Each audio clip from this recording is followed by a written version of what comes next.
청년 정치인의 시원한 시사토론 사이다 더.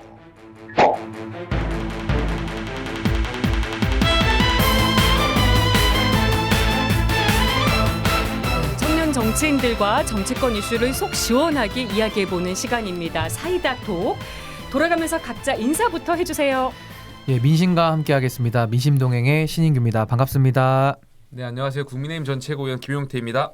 네, 민주당 성치훈입니다. 반갑습니다. 네, 다들 건강 잘 챙기고 계십니까? 날씨가 너무 추워가지고요. 그러니까요. 감기 요즘은 컨디션이 독감이 너무 잘 안 심하다고 되는 그러더라고요. 저는 하도 추워서 좀 관절이 아픕니다. 아, 관절까지 그러실 나이는 아닌데. 피부를 뚫고 저보다 어리시잖아요. 예, 관절이 아니, 아픕니다. 아니, 통증은 있으니까. 화를 좀 이렇게 낮추시면은 좀 괜찮을 것 같아요. 요즘 화가 너무 나셔가지고. 화 때문에. 아니, 저희 멤버이신 이동학 전 최고도 지금 사실 몸이 좀 안 좋으셔가지고 네. 오늘 함께하지 못하셨는데 오늘 이동학 전 최고 목까지 세 분이서 파이팅 해주시길 바라면서 얘기를 들어가 보겠습니다.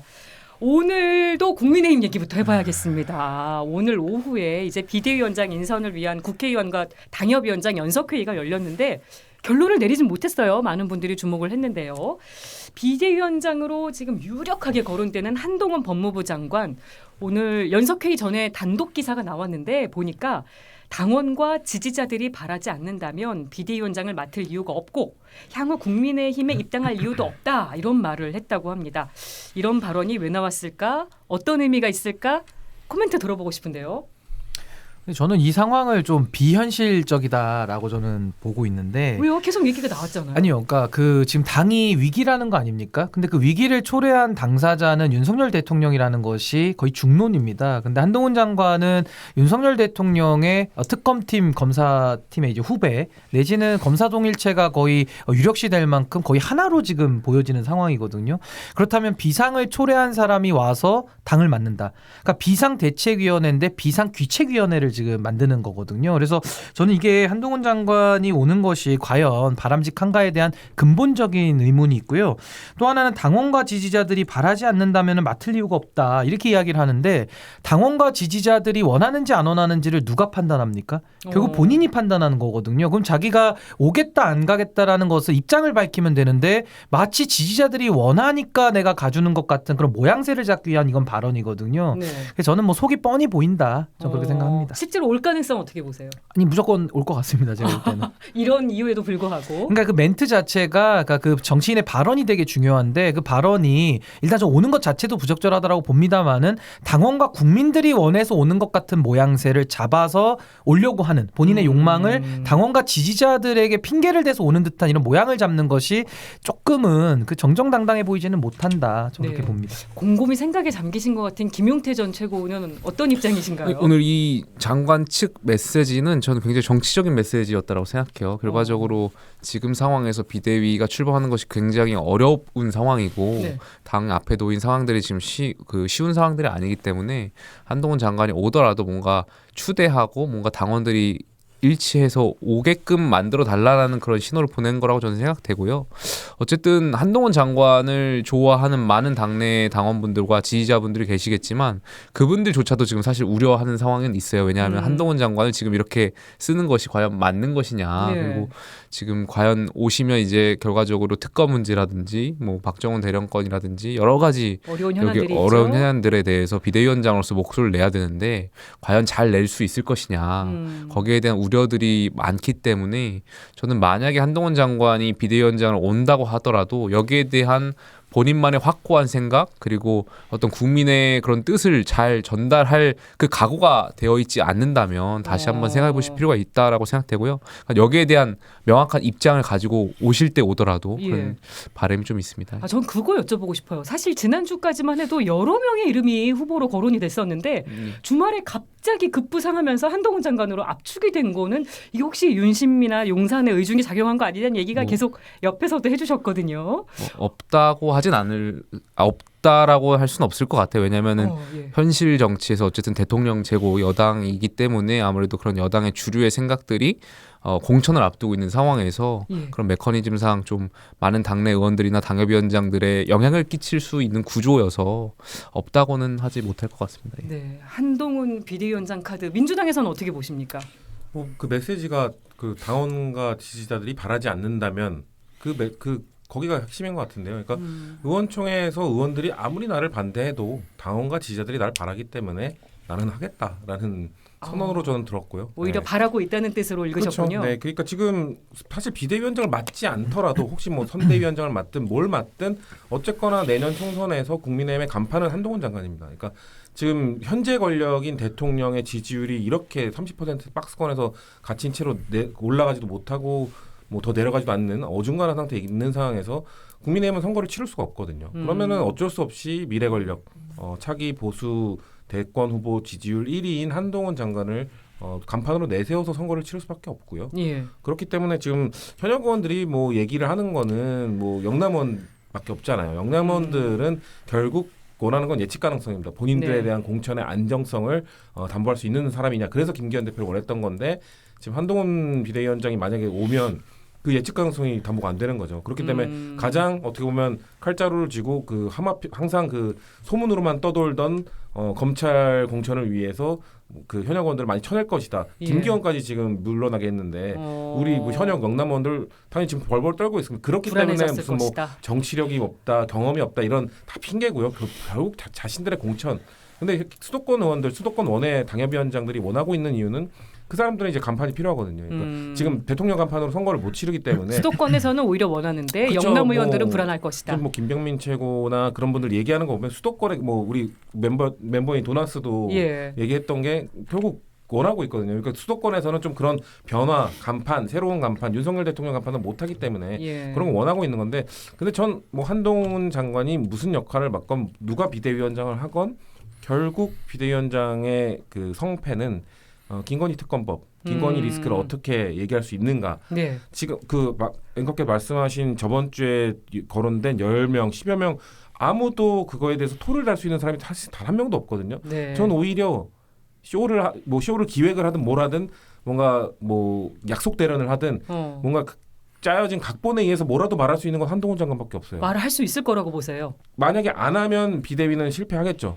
저는 비대위는 그냥 영남 의원들, 현역 의원들 쳐내는 용으로만 쓸 거고, 만약에 그걸 해낸다면 예. 뭐 총선 뭐 대선까지 갈 수 있는 뭐 답이 나와 있는데 못 하는 거죠. 그럼 민주당 입장에서는 불리해지는 거 아닙니까? 그러니까 저는 근데 못 할 것 같아요. 그러니까 저는 그래서 한동훈 장관이 그래서 제가 뭐 전두환 노태우 모델을 예전에 얘기했던 것처럼 그런 쇼를 하는 것까지 가정해서 당을 개혁을 미리 해놔야 되는데 그때 갑자기 한동훈 장관이 우리 거부권 왔는데 다시 제 의결은 그냥 맡기겠다라는 식으로 한다든가 예. 뭐 대통령에게 그런 따로 건의를 한다든가 이런 쇼를 했을 때 민주당은 이제 속수무책으로 당할 수밖에 없습니다. 그때까지 그런 상황 제가 전두환 노태우 모델을 말한 이유가 그때는 양긴 분열인데 지금 양이 분열이 일어나고 있잖아요. 이낙연 이재명 분열이 일어나고 있는 상황이기 때문에 만약에 그 컨셉으로 갔을 경우 민주당은 속수무책으로 당할 것 같아서 지금 걱정이다. 저는 개인적으로 그렇게 생각합니다. 근데 저는 앵커께서 아까 윤심을 언급을 하셨잖아요. 네네. 그러니까 저는 윤심이라는 것이 아직도 당에서 회자된다. 그러니까 이 정도로 당이 어렵고 강서구청장 선거에서 그렇게 참패를 거뒀는데 그 원인이 윤석열 대통령 사당하거든요. 근데 아직도 정신을 차리지 못하고 윤심 논란이 있다라는 것 자체가 이제 국민의힘이 갈 길이 아직도 먼 거고요. 그래도 나온 이유는 뭐라고 근데 보세요? 저는 이렇게 봐요. 이제 윤심이라고 하면 좀 윤석열 대통령이 이 부분을 지금 전 간과하고 있다라고 보는 것이 한동훈 장관의 당의 등장은요. 결국 윤석열 대통령 목에 칼이 꽂힌 거랑 똑같은 겁니다. 그게 왜 그러냐면 결국 레임덕이라는 것은 내부 정보가 새나가거나 여러 가지 그 징후들이 있습니다. 장관으로 안 오려고 한다거나 이런 것들이 있는데 가장 큰 징후가 뭐냐면요. 차기 주자들이 당에서 급부상할 때 그게 이제 레임덕의 시작이거든요. 그 대통령제의 숙명인 겁니다. 근데 윤석열 대통령은 대통령제의 숙명을 아는지 모르는지 만약에 윤심이라면 네. 본인 스스로 이것은 윤석열 대통령이 한동훈 장관을 당에 보내서 차기 주자로 띄워주는 거거든요. 그럼 자충수가 될 것이다. 자충수되죠. 그럼 본인에게는 권력 누수가 더 가속화되고 더 당은 빠르게 한동훈 중심으로 갈 겁니다. 그래서 윤석열 대통령 지지율이 낮기 때문에 이제 국민의힘은 야당 포지션으로 변화를 하는 거거든요. 그래서 저는 이것이 자충수라고 저는 보는 것이고 또 하나는 한동훈 장관이 이렇게 여당의 비대위원장이 되면요. 행정부 수반은 윤석열 대통령 검찰 출신이죠. 그러다 여당의 대표도 역시 검찰 출신입니다. 네. 게다가 최근에 방통위원장의 중수부장 출신의 김홍일 5일 네. 그 국민권익위원장이 갔잖아요. 그럼 저는 이 정도쯤 되면요. 검찰공화국이라는 오명이 아니라 이제는 중수부공화국이다. 그러니까 중수부공화국이라고 검찰 한자에서 안에서도. 그러니까 지을 만큼 그러니까 특수부를 중수부로 과거에 불렀는데 이제 그런 오명을 들어도 이거는 제가 봤을 때 방어가 안 될 수준이에요. 그래서 저는 한동훈 장관이 여당의 얼굴로 온다라는 것이 당에다가 이제 검찰의 공화국이라는 이미지를 씌우는 것과 예. 윤석열 대통령의 오히려 레임덕을 더 가속화할 것이다. 전 이 두 가지 측면에서는 완전히 잘못된 선택이다. 전 그렇게 봅니다. 야, 보수 진영이신데 야당보다 더 세게 비판해 주신 것 같아요. 김용태 전 최고 얘기 들어봐야겠는데요.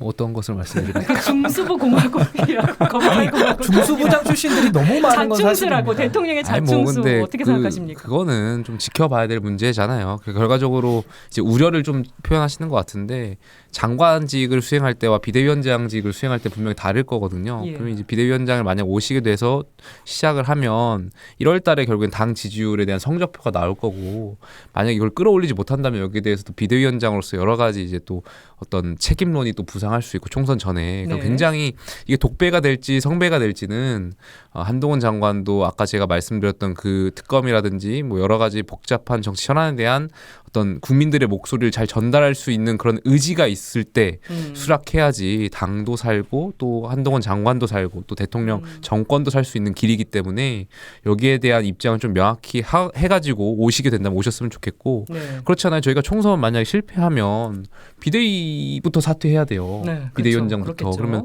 저희 나름대로 한동훈 장관이 대선 주자고 보수 진영에 많은 지지층이 있는데 바로 집에 가야 되는 상황이 발생하니까 이런 것을 좀 막아야 되잖아요. 그러니까 여기에 대한 명확한 어떤 본인만의 어떤 생각, 리더십이 있을 때 오셨으면 좋겠고 그런 것 좀 많이 고민하셨으면 좋겠다 이런 생각 드립니다. 아까 성치훈 전 행정관이 수도권 의원들은 한동훈 장관의 간판을 좀 반길 수 있을 것이다. 네. 또 그런 얘기도 하셨는데 지금 수도권 지역구 갈고 닦고 계셔서 예. 개인 의견으로는 한동훈 장관 카드 어떻게 보십니까? 그러니까 결국에는 한동훈 장관이 중도층에서 호소력이 있을까 아니면 보수 지지층에서 호소력이 있을까 그걸 좀 분석해 봐야 되겠습니다만 네. 제가 느낀 바로는 그 지역에서 저는 포천 가평 지역을 많이 이제 유권자분들 많이 만나뵙고 있는데 그 지역 유권자들조차도 한동훈 장관을 좀 아꼈으면 좋겠다라고 말씀하신 분들 많아요. 그러니까 아까 지금 저희 세 분 다 말씀하신 그 우려에 대해서 한동훈 장관을 아끼시는 말씀에 좀 그런 우려를 표하시는 것 같은데 그것도 이제 뭐 수도권이 경쟁 지역이냐 뭐 이런 지역마다 조금씩 차이가 있어가지고 그것도 당협위원장마다 조금씩 생각이 다른 것 같습니다. 그러시군요. 아껴야 된다는 얘기를 들으셨다는 거. 민주당으로 한번 가보겠습니다. 근데 지금 민주당 상황도 녹록하지 않아 보입니다. 이낙연 전 총리가 연일 신당 창당 얘기를 하고 났더니 초선 의원들이 이 전 총리의 탈당과 신당 창당을 반대하는 연판장을 돌렸고요. 또 친명계 원외 조직은 오늘 기자회견을 열었습니다. 정치 양극화를 신당 창당 이유로 꼽지만 그 책임은 제1야당 대표를 중범죄자 취급하는 윤 대통령과 여당에 물어야 한다.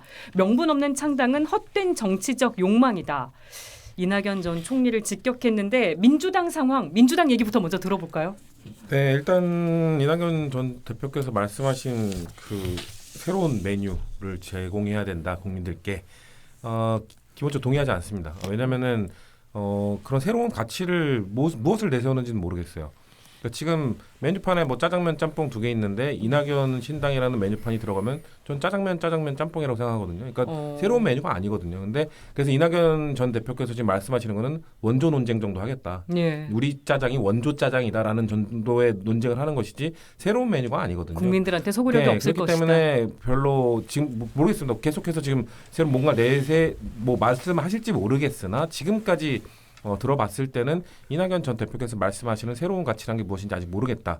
다만 이분이 아직 나가시지는 않았어요. 그래서 네. 저는 뭐 루비콘강 건넜다라고 얘기해도 저는 그거는 무의미하다고 생각합니다. 왜냐하면 정치에서는 혹시나 강을 건넜어도 다시 돌아오게 할 수 있는 게 정치이기 때문에 네. 그렇기 때문에 지금 이분이 왜 나갔는가, 이분이 왜 이렇게까지 하는가, 결국 당에서도 지금 명분 싸움을 해야 되는 거거든요. 그러니까 이분이 오죽하면 나갔겠냐가 될 것인가 아니면 야 이렇게까지 했는데도 나가가 될 것인가. 지금 상황에서 전 전자라고 봐요. 그러니까 왜냐하면 지금 이낙연 전 대표에 대해서 뭐 수박 뭐 등등의 표현 등으로 이낙연 전 대표뿐만 아니라 지금 이재명 체제에 대해서 조금이라도 다른 목소리를 내면 비난, 조롱, 멸시, 뭐 협박, 겁박, 별의별 그 혐오의 표현들 다 쏟아내지 않았습니까? 네. 그런 거에 대해서 모욕감을 느꼈겠죠. 저는 민주당 당대표도 하시고 총리도 하시고 이런 분이 왜 나가냐라고 비판하기 전에 왜 그런 분에게까지 조금 다른 목소리를 냈다고 해서 그런 멸시와 모욕감을 줬는지부터 반성을 해야 되는데 예. 지금 안 하는 사람들이 너무 많아요. 지금 뭐 좀 김민석 의원 대표적인데 그런 뭐 사쿠라 얘기까지 했어요. 그런 말할 자격이 있습니까? 그런 말할 자격도 없는 사람이 그런 말을 하는 게 잘못된 것이고 먼저 돌아봐야 된다. 네, 전 결국 가장 열심히 해야 되는 사람은 이재명 대표이죠. 그러니까 왜냐하면 저는 분열이 일어나면 결국 누구에게 더 책임이 쌍방이죠. 책임은 쌍방인데 누가 더 책임이 있느냐? 저는 권한이 더 큰 사람에게 있다. 네. 그러면 이재명 대표에게 더 큰 책임이 있기 때문에 이재명 대표가 결국 더 적극적으로 뭔가 액션을 취해야 된다. 저는 그렇게 생각합니다. 보수 진영 얘기 궁금합니다. 민주당 내용 어떻게 보시는지. 뭐 저는 이제 아까 짜장 짬뽕 얘기하시니까 저는 이제 수타 짜장 굉장히 좋아하는데 굉장히 이제 저녁 시간에 배고플 시간이라 생각이 났고. 예. 저는 이낙연 전 대표가 지금 이제 밖에 나가겠다. 뭐 저는 그 마음은 이해는 합니다. 지금도 연판장 뭐 100명씩 이렇게 돌리는 거 보면은 네. 당내에 굉장히 그 다수들이 그 행태가 굉장히 소수파들을 압박하는 형태로 돼 있는 거는 민주당이 극복해야 될 문제고. 성치훈 행정관이 얘기한 현실 진단에 동의를 하시는 당연하죠. 거네요. 그럼 민주당도 극복해야 될 저는 아주 큰 무거운 숙제다라고 봅니다. 근데 저는 그거와 논외로 그건 그 행태대로 비판을 해야 되는 것이고 이낙연 전 대표는 뭐 아무래도 이재명 대표의 사당화를 지금 아마 지적하면서 나가겠다는 명분 누적을 지금 하고 있는 걸로 보여요. 예. 근데 두 가지인데 하나는 그 사당화에 대해서 문제를 삼으려면요. 지금 너무 늦으셨어요. 지금까지 윤석열 정부 들어와서 1년 6개월 동안 뭐 하시다가 인재선거 임박해가지고 당적도 아직 버리지 않은 상태에서 당내에서 몸값 키우기 지금 하는 걸로 보여지거든요. 예. 이것은 새로운 길을 가겠다라는 그런 정당성 내지는 네. 떳떳함에 있어서는 상당히 좀 명분이 없다라는 생각이 들고 또 하나는 이재명 대표랑 어떤 노선의 차이인지도 잘 모르겠어요. 예. 그러니까 이재명 대표 자체가 워낙 말을 자주 바꾸시는 분이고 기본소득도 한 됐다가 안 됐다가 하시니까 어려우신 건 제가 이해를 합니다만은 그래도 어떤 부분이 민주당하고 좀 결이 맞지 않고 어떤 비전과 가치를 가지고 그러니까 비토크라시가 아니라 네. 어떤 비전 정치를 하겠다라는 것을 국민들 앞에 알려야 되는데 예. 저는 거기에 대한 설명을 들어본 바가 없습니다. 근데 제가 듣기로는 뭐 시기가 늦었다라고 심규 변호사께서 말씀하셨는데 이낙연 전 대표가 굉장히 오랫동안 이 문제를 좀 고민했던 거라고 저는 알고 있어요. 아마 네. 제가 올 초부터 이제 민주당 측 인사로부터 이런 이야기를 많이 들었어서 아마 그때부터 많은 고민들이 있었던 것 같고요. 공론화만 지금 한 것일 뿐. 예. 뭐 시기에 대한 거는 아마 이낙연 전 대표가 본인께서 적절한 타이밍이 있을 거고 정치를 하는 사람으로서 결정하셨을 거라고 생각되고요. 다만 이제 많은 국민들이 이제 이낙연 전 대표가 창당한다라고 했을 때 그 책임을 이낙연 전 대표가 뭔가 대통령 하려고 땡깡 부리려고 창당한 거라고 생각하진 않잖아요. 결국에는 아까 성치훈 그 부의장께서 말씀하셨던 것처럼 이재명 대표의 사당화 때문에 당이 정말 도덕적으로 문제가 되고 어떤 극성 지지층들에게 휘둘리고 이런 것들이 문제가 되다 보니까 이낙연 전 대표가 어쩔 수 없이 창당하는구나 네. 이렇게 생각하는 국민들이 많기 때문에 저는 이 책임에 대한 핵심은 이재명 대표한테 있다고 생각되고요.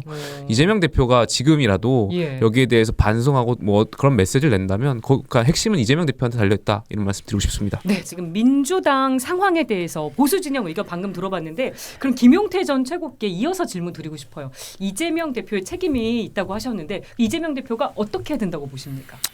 뭐 이재명 대표 물론 이제 선출 당 대표이기 때문에 물러나라 이런 것도 저는 민주적인 절차를 지키는 건 굉장히 중요하다라고 생각하는데요. 다만 야당 대표가 헌정사에 물러날 수 있는 저는 명예롭게 물러날 수 있는 시기가 몇 차례 있었다라고 생각해요. 네. 그러니까 뭐 기각되긴 했습니다만 어쨌든 헌정사에 영장 청구라는 것이 있었고 결과적으로 여러 가지 의혹이 있다 보니까 그렇게 된 거라고 생각되고요. 또 그 체포동의안을 부결시키기 위해서 단식을 하셨었잖아요. 그러니까 여기에 대한 국민들의 지탄도 있었고 민주당 자체를 이제 본인의 사법 리스크 의혹을 막기 위해서 방탄 정당으로 만들었다라는 이 책임이 분명히 있었기 때문에 여기에 대해서 분명히 책임질 수 있는 순간들이 있었는데 저는 어쨌든 민주당이 내년 총선에 이기려는 마음들이 있다라면 네. 여기에 대해서도 뭐 일부 의원들이 말하는 것처럼 뭐 통합비대위라든지 이런 체제로 가야지만 어떤 국민들의 평가나 어떤 그런 평가를 받을 수 있지 않을까에 대한 생각이 있고요. 민주당에서는 무리한 수사를 언급했었는데요. 글쎄요, 뭐 국민들께서 지금 그 여러 가지 한두 건이 아니잖아요. 이재명 대표 갖고 있는 것이 대장동, 백현동, 성남 FC, 뭐 경기도 합숙소, 거기다 공직선거법 의혹까지 예. 굉장히 많은 의혹들이 있기 때문에 긴데 다 외워주셨어요. 예, 뭐 그렇게 저는 뭐 느끼시는 분들은 많지 않을 거라고 생각해요. 다른 분들은요? 근데 뭐 저도 민주당이 다시 국민들의 마음을 얻기 위해서는 지금까지 뭘 반성과 성찰을 했는지를 좀 밝혔으면 좋겠어요. 그러니까 뭐 우리 성치훈 부의장님 같이 쓴소리를 하시고 좀 옳은 마음으로 정치하시는 분들이 꽤 계시는데 이게 당 내에서 어떤 공식적인 입장과 어떤 공식적인 행동으로 연결되긴 너무 어려웠다. 그래서 저는 이재명 대표가 사실은 문제의 근원이죠. 결국에는 대선에서 패배한 사람이 그 0.7% 차이로 졌기 때문에 이거 어떻게 해보면 되겠다라고 네. 해서 버티다가 결국 지방선거까지 지휘했는데 대패를 했는데도 물러나지 않고 그러면서 인천 계양으로 가가지고 배지를 달고 또 당대표에 올라가는 이 모든 과정 속에서 책임 정치라는 것은 완전히 사라지게 된 겁니다. 근데 또 선출이 된 건데. 그러니까요. 근데 선출된 거는 8월 달이고 예. 책임 정치를 제가 비판하는 건 그 앞선 부분이기 때문에 예. 첫 단추를 잘못 꿰다라는 것이고 그렇다면 이재명 대표는 자꾸 현실론만 얘기하면서 뭔가 내 중심으로 가야 된다 이렇게 할 게 아니라 네. 민주당에도 공간을 열어주고 민주당이 혁신할 수 있는 기회를 줘야 되는데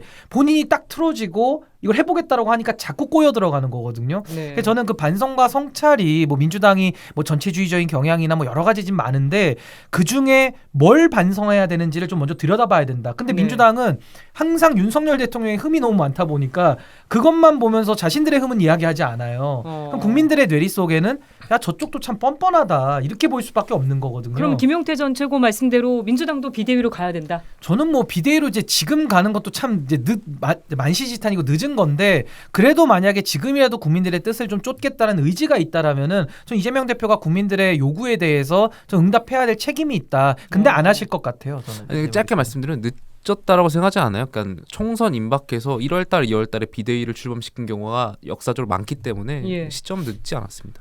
양쪽에서 비대위 얘기하시는데. 그러니까 지금 정권 심판론에 기대고 있는 건데 거기 안주하면 안 된다고 생각합니다. 그러니까 2012년을 좀 복귀해 보면 그때 MB 정부 말기에 네. 정권 심판론이 거의 뭐 60% 70%까지 나왔었어요. 근데 2012년 총선 대선 다 졌거든요. 그러니까 지금 단순히 드러나고 있는 윤석열 정부의 실정 때문에 정권 심판론이 높다고 해서 우리 당이 지금 안주할 수는 없다. 지금 이 정도로 정권 심판론이 높은데 당 지지율이 어떤 뭐 조사마다 다른데요. 네. 민주당이 이기지 못하는 걸로 나오는 조사도 있다는 거는 큰 차이가 안 나거나 당이 이기지 못하고 있는 못하거나. 거거든요. 네, 그렇기 때문에 지금 결국 저는 그래서 아까 말씀드린 여당은 그 결국 김건희 특검법을 어떻게 할 것인가인데 예. 민주당은 이낙연을 어떻게 안고 갈 수 있는 것인가 예. 거기에 그게 달려 있고 저는 지금 사실 그 결국 역사가 교과서거든요. 역사가 다 나와 있어요. 그러니까 당내에서 이런 목소리 좀 많이 내고 계신가요? 다른 저는- 분들하고 어떻게 의견 교류도 저는 하세요? 뭐 원칙과 상식 의원분들 정도는 아니지만 저는 방송 같은 데 나가서 이재명 대표가 좀 과연 아까 말씀드린 2012년 그 총선 그 위기였던 그 당시 여당인 그때 새누리당이었나요? 네. 새누리당 당명 바꾸면서 이명박 정부 때 박근혜 그 어떻게 보면 사이가 가장 안 좋은 박근혜 비대위원장을 앉히면서 선거 승리했었고 2016년 아까 뭐 당선된 당대표 하는데 문재인 당대표 당선됐던 문재인 당대표가 김종인 비대위에게 넘겨지면서 선거를 잘 치렀죠. 그리고 이번엔 어떻게 해야 될까요? 저는 지금 자발적으로 못할 거라고 봅니다. 그래서 좀 한동훈 비대위원장이든 여당에서 좀 뭔가 그 충격파가 와야 네. 당이 개혁을 할 거라고 보는데요. 그래서 1, 2월까지 그때까지 좀 기다려 보는 게 지금 우리 당이 너무 눈치 보고 있는 것 같아요. 저는 개혁은 선제적으로 하는 가장 좋은데 예. 그때 가서 떠밀리듯이 당 지지율이 좀 떨어지고 국민의힘이 잘해가지고 그렇게 우리 떠밀리듯이 그 이재명 대표가 좀 뭔가 기득권을 내려놓는 모습을 보여주면 안 되거든요. 유력한 카드로 추천하실 만한 분이 계십니까? 뭐 궁금한데. 전 뭐 예전부터 계속 뭐 비대위 얘기 나올 때마다 저는 김부겸 전 총리 같은 분을 하면은 적절하지 않겠나. 합리적이고 중도 호소력도 있고 이재명 대표가 볼 때도 김부겸 수긍할 전 수 총리 있고. 정도면은 그래서 뭐 꽤 예전에 한때 비대위가 좀 수면 위로 올라왔을 때 김부겸 전 총리랑 꽤 많은 이야기를 단계까지 갔었다는 얘기가 들었었는데 예. 근데 결국 저는 글쎄요. 근데 또 드러나 있는 카드보다는 안 드러난 카드가 좋긴 한데 일단은 저쪽을 봐야죠. 만약에 한동훈 대 김부겸이 되면 해볼 만하다. 저는 뭐 못할 거 전혀. 왜냐면 그 한동훈 장관의 가장 큰 약점은 정치력 부재, 정치 경험 부재인데 뭐 김부겸 전 총리 정도의 정치력을 가진 사람이 많지 않죠. 네, 아니 근데 양당이 서로 못하기 경쟁하면서 서로 상대방 비대위. 손가락질하면서 저쪽이 더 못하니까 나는 더 못할 거야 지금 이러고 있는데 그렇죠. 지금 성시훈 의장님 부의장님이 말씀하신 거는 서로 잘하기 경쟁을 할 때 지금 나올 수 있는 예고 예. 지금 전제가 성립이 안 되기 때문에 이건 좀 공허한 이야기다라고 저는 생각이 들고요. 또 몰라요 어떻게 될지. 저는 뭐 이재명 대표 분명히 버티실 분이고 또 아까 말씀드린 대로 국민의힘이 잘하기로 가야 이재명 대표가 흔들리는 건데 그죠. 지금 보십시오. 한동훈 장관이 온다는 거 아닙니까? 그러니까 이 못하기 경쟁을 하고 있는데 어떻게 좋은 게 나올 수가 있겠어요. 이게 그 법에서도 독수독과 이론이라는 게 있거든요. 독나무에서는 독과일밖에 안 나오는 거예요. 그러니까 예. 저는 이런 양당의 이런 적대적 공생관계가 전혀 지금 혁신으로는 못 가고 있는 거기 때문에 그래서 저는 밖에 나와 있는 제가 네. 민심동행이 잘해야 된다. 그래야 이분들이 정말로 민심동행 무서워서라도 국민들을 두려워하고 네. 조금 더 잘하기 경쟁으로 갈 수 있다. 전 그렇게 확신합니다. 예. 너무 저한테 위주로. 갑자기 생각이 여러 가지 하게 돼가지고 청년 정치인데 생각 여쭤보고 싶은 거 하나 더 있는데요. 이건 진짜 짧게 짚어볼게요. 류호정 의원이 정의당 당적을 가진 상태에서 금태섭 신당으로 불리는 새로운 선택에 합류했습니다. 정의당에서는 당직을 이제 직위 해제하고 징계위원회까지 회부했는데 류 의원이 탈당할 의사가 없어 보여요. 그러니까 본인이 탈당하지 않고 당에서 이렇게 내보내면 이제 그 의원직은 유지를 할 수 있는 거니까 류 의원의 행보 같은 청년 정치인으로서 어떻게 보시는지 궁금하거든요. 저는 당인으로서는 좀 적절해 보이는 선택은 아니라고 생각해요. 어쨌든 비례대표이시잖아요. 그러면은 국민들께서 정의당을 보고 이제 선택을 하신 거니까 그러면 류호정 의원에게도 정의당원으로서의 어떤 역할, 사명이라는 것이 있을 텐데 예. 결과적으로 그것을 어떤 의원직을 안고 가면서 본인의 또 다른 가치를 위해서 한다는 것 자체가 당인으로서는 좀 적절하지 못한 행동 아닌가 생각됩니다.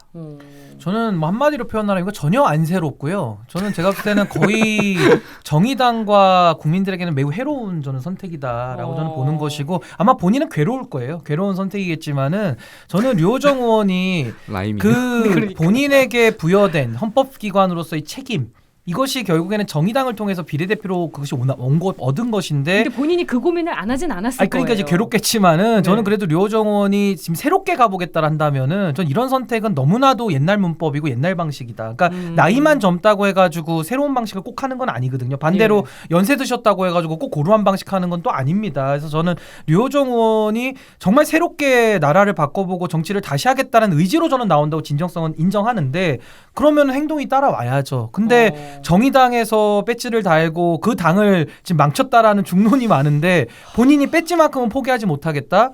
저는 이거 누가 이렇게 동의할 수 있을까요? 저는 굉장히 이건 국민들에게 좀 실망스러운 모습이다. 저렇게 생각합니다. 네. 전 방향은 맞았는데 방식이 틀렸다. 그러니까 류호정 의원이 지금 얘기하고 있는 방향, 전 유일하게 지금 정의당의 문제에 대해서 뭐 정책성 정치, 뭐 PC 이런 거에 대해서 좀 다시 한번 생각해봐야 되지 않겠냐라는 퀘스천 마크를 던지고 있는 게 류호정 의원과 지금 같이 활동하고 있는 뭐 조성주 전 위원장 이런 분들이거든요. 네. 정의당이 해야 될 반성은 그런 거예요. 저는 그렇게 생각합니다. 근데 방식은 틀렸죠. 아까 말씀하신 대로 심지어 정의당의 비례대표가 될 때도 캡을 씌운 상태였잖아요. 그러니까 그 여성 비례대표 따로 있었기 때문에 네. 사실상 더 많은 표를 받았던 분들보다 앞순위에 배치가 됐었고 그런 혜택을 받으면서 된 분이기 때문에 그런 방식은 틀렸다는 말씀을 드리고 싶고 저는 한 가지 이 정의당의 일련의 사태에 대해서 지적하고 싶은 정치인은 심상전 전 대표는 왜 침묵하고 있습니까?